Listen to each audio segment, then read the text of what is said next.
Bien, bonjour à tous. Comme vous le savez, malheureusement, la troisième édition du Salon du Crédit n'a pas pu se tenir pour les conditions sanitaires que l'on connaît, mais on a tenu à maintenir les conférences que nous avions prévues, évidemment en utilisant cette fois-ci les outils de visioconférence. Et aujourd'hui, on a le plaisir d'accueillir Mathieu Lambert de Business Fabric pour parler d'un sujet très précis, c'est celui effectivement des réseaux sociaux, de la réputation que l'on peut avoir en matière digitale, etc., etc. Mathieu, peut-être avant de commencer ta présentation, est-ce que tu peux nous en dire un petit peu plus sur ton parcours et sur ton activité? Mais avec plaisir, Eric.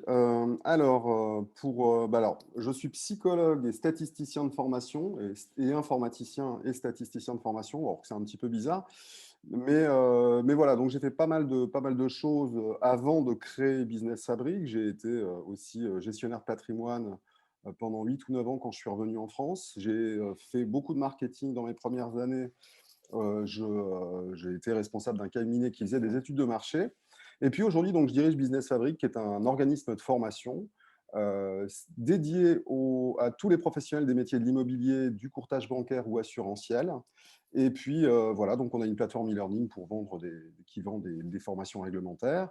Et à côté de ça, j'interviens beaucoup pour mes clients, soit en tant que formateur cette fois, soit en tant qu'accompagnateur, prestataire, pour des missions qui relèvent de ce qu'on appelle aujourd'hui le gross marketing. Donc, c'est toutes les stratégies de croissance, tout ce qui concerne le développement commercial, mais en utilisant les moyens digitaux, voilà, le référencement naturel, les réseaux sociaux, bien sûr, dont on va parler, et puis le marketing automation, entre autres. Voilà. Très bien, merci Mathieu. Alors, j'aurais déjà une première question à te poser justement par rapport à ton activité. On entend beaucoup parler depuis, allez, 2 ans, 3 ans peut-être, d'inbound marketing, d'outbound marketing, etc. Est-ce que tu peux expliquer à nos auditeurs ce qui se cache derrière tous ces termes? Ouais, c'est des mots un petit peu, bon, c'est des mots anglais. Souvent dans le marketing, il y a un peu de frime, hein. Mais en gros, on distingue inbound marketing et outbound marketing. Ça correspond à deux stratégies commerciales.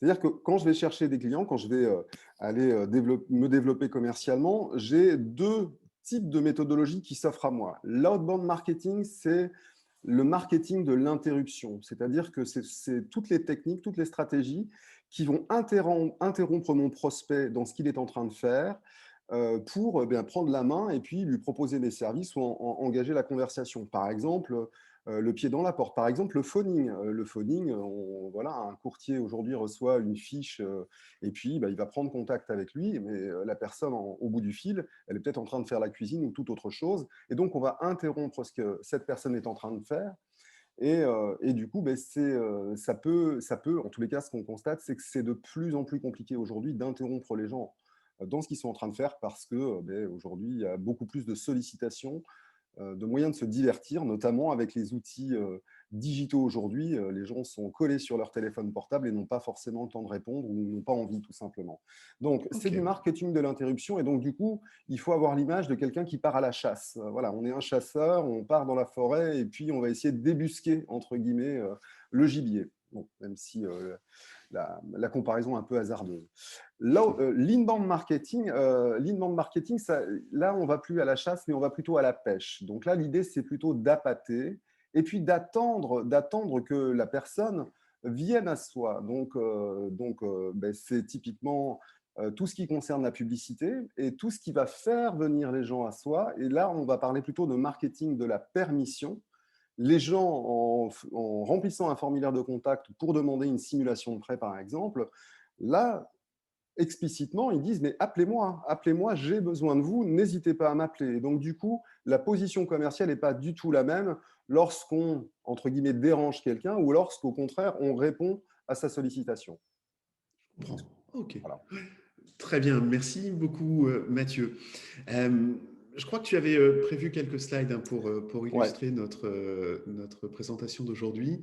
alors je Et vais. notamment, tu avais un slide hein, sur cette comparaison, le côté chasseur, le côté pêcheur, et qui illustre bien ce que tu viens de nous expliquer en effet. Ouais, donc je vais tout de suite lancer la présentation. Ce sera peut-être plus simple. Et puis, effectivement, j'ai un slide qui reprend ces éléments, donc j'y passerai peut-être un petit peu plus rapidement. Alors Mhm. voilà, hop, je partage mon écran. J'espère que tu le vois bien. C'est tout bon. Donc, c'était le thème général de la conférence que je devais animer sur les 2 jours sur le salon du crédit qui n'a malheureusement pas eu lieu.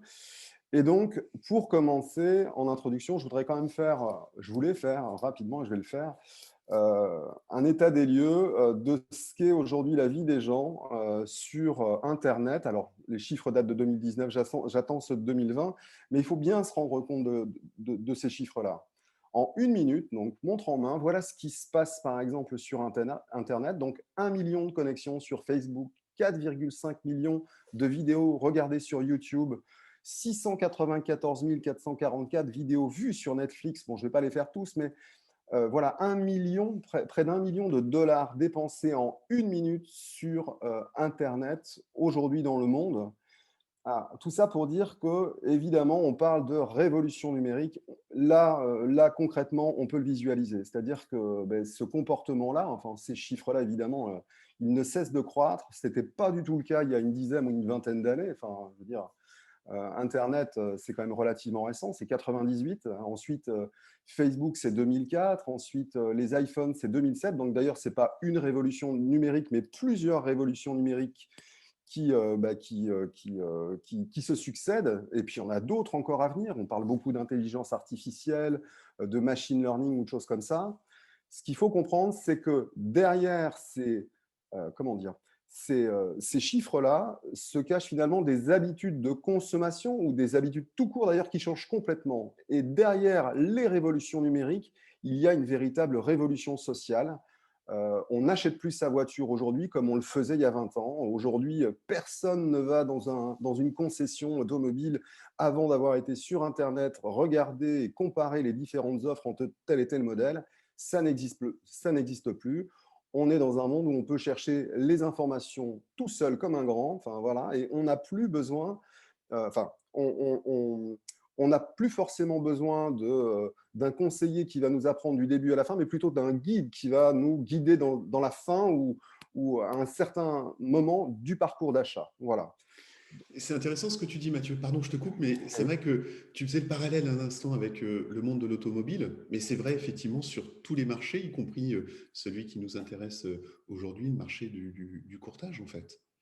Ben, absolument. Puis moi, je le constate au quotidien puisque j'accompagne des sociétés qui font du courtage bancaire, Mhm. professionnel ou particulier. Et ben, le constat est le même, c'est-à-dire que dans le cadre d'une demande de financement, évidemment, les gens ont tout loisir d'aller sur la toile et de regarder, alors voilà, quels sont les documents nécessaires et à quoi faut-il faire attention, combien coûte les services d'un courtier, dont c'est le métier, donc, quels sont les avantages, les inconvénients, etc., etc. Donc, dans la plupart des comportements d'achat aujourd'hui, ben, on va sur Internet. Alors, pas pour des toutes petites choses, mais dès qu'il s'agit d'éléments importants, et le financement d'un projet immobilier, bien sûr, en est un, ce n'est pas quelque chose qu'on fait à la légère. Et donc, du coup, la recherche d'informations est encore plus importante. Ouais.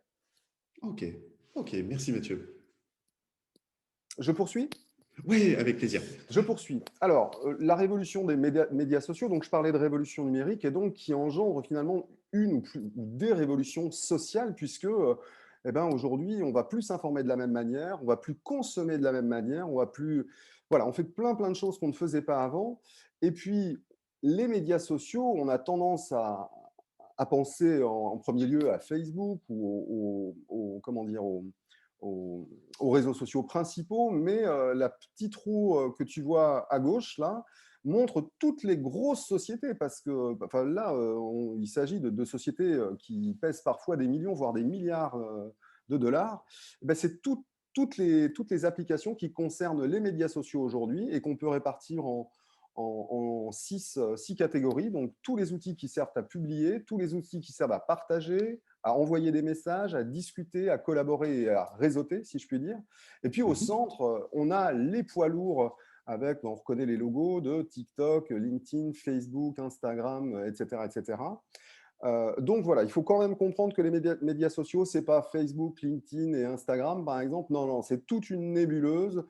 On ne sait même plus. Alors, un des premiers critères, d'ailleurs, c'est de se dire, OK, ma présence digitale, mais Sur avec quel quels réseau, en outils, fait? quel Ouais. réseau, quelle plateforme.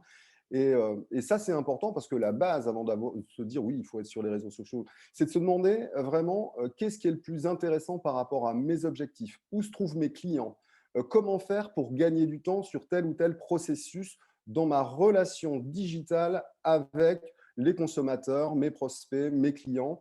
Donc voilà, c'est pour ça que je montrais ce slide-là, c'est pour dire que c'est oui, c'est une vraie nébuleuse et qu'il y a des centaines d'outils, d'applications qui peuvent servir à des objectifs de communication, de génération de leads, etc., etc.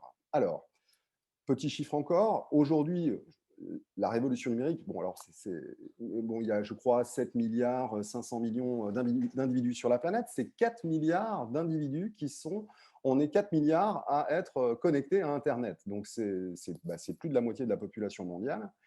Et puis en France, 38 millions de Français sont actifs sur les réseaux sociaux. Alors, quel que soit le réseau social, enfin, quels que soient les réseaux sociaux, mais 38 millions d'actifs sur les réseaux sociaux, bah, c'est gigantesque. Un élément également important, c'est la consommation qu'on fait même sur Internet. Et on constate que 74% du trafic web concerne de la vidéo. Je vais même aller plus loin. Netflix représente 20% aujourd'hui de la bande passante mondiale. 20%, Incroyable. c'est Netflix, c'est incroyable. Et puis, Mmh. on a évidemment une multiplicité de réseaux sociaux qui sont développés et qui sont encore, enfin, qui sont toujours, c'est toujours en mouvement. Par exemple, il y a un média social aujourd'hui, enfin, un réseau social qui prend de l'importance et qui s'appelle Medium. On a toujours un petit décalage avec les États-Unis, donc, mais je parie, moi, que dans 2-3 ans, on entendra beaucoup plus parler de Medium qu'on l'entend aujourd'hui en France, en tous les cas. Alors, parmi les principaux réseaux sociaux, on va citer LinkedIn, Facebook, Pinterest, Instagram, je pourrais ajouter TikTok. Et puis, au milieu de tout ça, on pourrait mettre YouTube. Alors, orientation B2B, bon, ça veut dire business to business. Donc, c'est lorsque on cherche des gens qui travaillent, enfin voilà, que lorsqu'on vend par exemple des services euh, enfin, pour des professionnels, donc ça c'est le B2B, B2C Mmh. c'est pour le consommateur. On a tendance à dire que voilà, LinkedIn c'est plutôt dans une approche B2B et Facebook, Pinterest, Instagram et d'autres, c'est plutôt une orientation B2C. C'est pas aussi cloisonné que ça. Moi, dans le cadre de mes missions, il m'arrive de vendre des choses sur LinkedIn à des particuliers et sur Facebook à des professionnels, hein. Donc, c'est pas aussi cloisonné que ça. Point également important, par exemple sur LinkedIn, tous les professionnels, puisque c'est quand même un réseau professionnel, mais il ne faut pas oublier que tous les professionnels sont aussi des particuliers. Et oui. Donc, Mmh. de fait, on peut très bien, dans le cadre voilà, pour trouver des dossiers, pour faire du courtage bancaire, évidemment, sur LinkedIn, on va trouver des gens qui sont susceptibles d'être intéressés parce qu'ils sont dans une phase de financement de projets immobiliers. J'ajoute enfin que LinkedIn a vraiment une image très particulière. C'est sans doute aujourd'hui le seul, enfin, un des seuls en tous les cas, c'est certain, réseau social sérieux, avec une image professionnelle. Donc, du coup, lorsqu'on reçoit une demande d'invitation ou qu'on a un message sur LinkedIn, ce n'est pas exactement la même chose que de le recevoir sur Facebook, par exemple. Et puis, je parlais de professionnels. Sur LinkedIn, par exemple, on sait aujourd'hui qu'il y a plus de la moitié de la population active française qui a un compte sur LinkedIn. Donc, c'est 19 millions de personnes, 19 millions de Français sont présents sur LinkedIn. Et tu te doutes bien, Eric, que parmi ces 19 millions de personnes, on va retrouver beaucoup plus de personnes qui ont des CSP+, des professions intellectuelles, entre guillemets, que des professions manuelles. Il y a beaucoup plus de marketeurs, dirigeants, avocats, que sais-je, que de carleurs ou de boulangers. Et ça, c'est super intéressant dans le domaine du courtage bancaire, parce que, surtout dans le contexte actuel où on voit qu'il y a de plus en plus de refus de crédit, que les banques ont serré la vis depuis maintenant pratiquement un an, etc., il faut absolument trouver et présenter des dossiers qui sont qui ont plus de chances d'être acceptés par les partenaires bancaires. Et les gens qui ont le pouvoir d'achat, c'est les gens qui travaillent ils sont sur LinkedIn. Je veux dire, mathématiquement, enfin, juste en termes de logique, on peut se dire que toutes les personnes qui pourraient acheter un bien immobilier ou qui pourraient en vendre un, en tout cas, l'immense majorité se retrouvent sur LinkedIn, c'est clair. Ok. YouTube, YouTube, une part un peu particulière, un média un petit peu particulier, mais ultra, ultra, ultra intéressant et important selon moi pour quelle que soit l'entreprise aujourd'hui, pour plusieurs raisons. Alors, ça peut être, là, ça demande beaucoup de temps et d'énergie, mais pour développer une communauté, mais surtout parce que l'algorithme de compression donc de vidéos sur YouTube est juste fantastique et inégalable. Et que du coup, héberger une vidéo sur YouTube plutôt que de l'héberger sur son serveur et sur son hébergement web pour son site internet, YouTube ne plantera pas. En revanche, OVH ou un autre ça peut lui arriver. Donc Mhm. voilà, puis un format de compression inégal. Voilà pour ce slide. Hop. Bon, je ne vais pas reprendre ce slide, vous l'avez compris. Je vais à la chasse ou je pars à la pêche, ou j'appâte ou je débusque. Hein. Donc je passe rapidement. Mais ce qu'il faut bien aussi comprendre, c'est que euh, voilà, moi j'ai une petite société, Business Fabric, c'est voilà, on est deux associés, j'ai un stagiaire, bientôt un alternant de plus. Bon, on se construit. Mais la possibilité que j'ai aujourd'hui, moi, de faire de la publicité, enfin, j'ai la possibilité aujourd'hui de faire de la publicité, mais il y a une dizaine ou une quinzaine d'années, je ne pouvais pas faire de la publicité et appâter, entre guillemets, le chaland. C'était réservé aux grosses sociétés. Regarde, même dans les années 2000 ou un peu avant, la publicité, c'était essentiellement la télévision, la radio, la La presse radio, écrite. oui. C'est ça. Mm. Mm. Ça coûte cher, quoi. C'est un vrai investissement. Enfin, une pub à la télé ou à la radio, ça coûte vraiment, vraiment très cher. Les régies ne sont pas gratuites. Donc, du coup, l'inbound a longtemps été réservé à toutes les grosses sociétés. Et la seule possibilité, entre guillemets, d'inbound marketing pour une petite société, c'est lorsqu'il rencontrait le commercial des pages jaunes et qui lui disait, bon, écoutez, monsieur, voilà, 50 francs par mois et je vous mets un cadre rouge dans le bottin. Comme ça, C'est vrai, les on gens se qui souvient vont tous de ouvrir. ça, ouais. Et c'est ça. C'était une des seules possibilités. On pouvait faire un peu de flyers, des choses comme ça, mais c'est tout. Aujourd'hui, ça change tout parce qu'il y a les réseaux sociaux et que du coup, même les petites sociétés ont la capacité de communiquer elles-mêmes, ont leur propre régie publicitaire.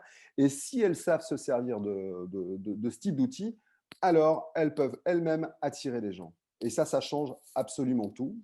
Alors, voilà, là, les marques et l'inbound marketing, donc évidemment, toutes ces marques-là, immenses, McDonald's, Adidas et les autres, n'ont pas attendu 2020 pour se dire, tiens, ce serait pas mal si, je prends l'exemple de Nike souvent, mais Nike n'a pas attendu 2020 pour se dire, ah, si je mettais une petite virgule sur le maillot de Carl Lewis, peut-être que ça ferait entrer des gens dans les boutiques Nike. Évidemment, tout le monde a Mm. compris ça depuis très très longtemps. Ce qui change aujourd'hui, c'est ça, c'est l'apparition des réseaux sociaux de masse qui fait que, comme je viens de le dire, eh bien, on a tous maintenant notre propre régie publicitaire et que, bon, sans lutter avec Nike, on peut quand même essayer de vendre et de faire de la publicité pour sa société. Et chose aussi importante qui fait que on a du mal aujourd'hui et on a de plus en plus de mal à réussir à capter quelqu'un au téléphone, c'est que 1h22 minutes, alors c'est des chiffres de l'an dernier et le chiffre est en progression, c'est le temps passé par un Français par jour sur les réseaux sociaux. Donc, un Français moyen aujourd'hui passe 1h22 minutes sur les réseaux sociaux. Donc, C'est c'est un énorme. point de contact qu'on ne peut plus négliger, évidemment pas. On ne peut plus négliger 1h22 de temps passé par jour sur LinkedIn, Facebook et les autres réseaux sociaux, c'est évidemment très, très important. Ok. Euh, alors je vais montrer une slide juste après. Nike, pour info, a décuplé son budget community management, donc c'est la gestion des réseaux sociaux, décuplé en très très peu de temps. Et pourquoi Nike a dû augmenter considérablement les fonds, enfin le budget du département community management, c'est pas parce qu'il y a 10 fois plus de personnes dans les bureaux de Nike, hein. C'est à cause de ça. Là, on voit les records en 2019 du nombre de followers par compte. et on voit que le premier compte, c'est Cristiano Ronaldo. Cristiano Ronaldo, le compte Instagram de Cristiano Ronaldo est suivi par plus de 152 millions de personnes. Je crois que c'est 160 aujourd'hui. Donc, pourquoi le budget de Nike a décuplé? C'est simple, hein. Cristiano Ronaldo, il a dû renégocier son contrat auprès de Nike. Et il leur a dit d'accord, mais vous voyez, j'ai 152 millions de followers sur mon compte Instagram, donc moi je veux bien porter tous les t-shirts que vous voulez, toutes les chaussures que vous voulez. En revanche, vous allez rajouter un petit zéro au chèque que vous vouliez me faire là, parce que c'est une publicité considérable. On le voit d'ailleurs, hein, Kim Kardashian au milieu de ce classement. Bon, c'est voilà, sans être offensant, je pense pas que ce soit quelqu'un qui ait fait des choses ultra importante dans sa vie. Mais pourtant, cette femme est milliardaire parce qu'elle sait gérer son business. C'est qu'aujourd'hui, c'est triste, mais c'est comme ça. Si on veut vendre un parfum, eh bien, ça va beaucoup plus vite d'appeler Kim Kardashian pour qu'elle fasse une photo un peu suggestive et qu'elle la poste sur Instagram en disant ouais, ce parfum est magnifique et j'en mets tous les jours, que de prendre un réalisateur de film, de faire un tournage, et puis ensuite de payer TF1, France 2 et toutes les autres chaînes. Enfin, ça va être beaucoup plus rapide et c'est finalement bien plus rentable pour les sociétés aujourd'hui de passer par des influenceurs ou de s'allier avec Cristiano Ronaldo. Ça doit être hors de prix, mais Kim Kardashian pour vendre ce genre de choses.